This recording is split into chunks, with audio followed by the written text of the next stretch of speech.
In today's video, I'm going to teach you how to report someone on Steam. Whether you're dealing with harassment, scams, cheating, or inappropriate content, reporting through Steam's built-in tools helps keep the community safe and fair. I'll walk you through the exact flow, explain what each step means, and share quick tips so your report is clear and effective.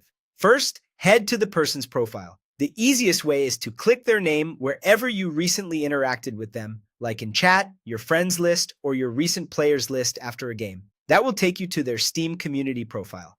Make sure you're actually on their full profile page, not just a small pop-up card so you can access the full menu. Once you're on their profile, open the report menu. Look to the top right area of the page for the three dots, sometimes shown as an ellipsis or a button labeled More. Click that to expand the options. This menu is where Steam keeps tools related to managing interactions with the user, including reporting. Next, select Report Player. This is the official channel and ensures your report is routed to Steam's moderation team. Using this button is important because it attaches the report to the correct account and keeps everything in one secure place. Now choose a reason that best matches what happened. Typical categories include harassment or bullying, scams or phishing attempts, cheating or hacking in games, impersonation of another user or official account, and inappropriate profile content like offensive images or text.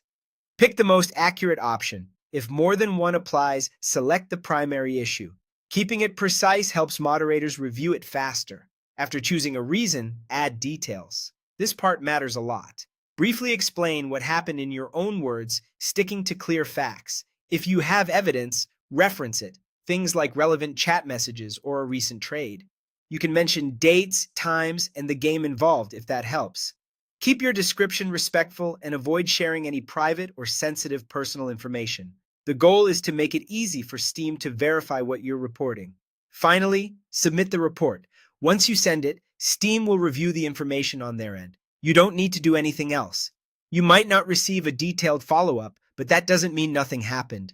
These reviews can take time, and actions aren't always visible to others. If issues continue, repeat the process for new incidents so there's a clear record. And that's it. By following these steps, you're using Steam's tools the right way and helping keep the platform safe for everyone.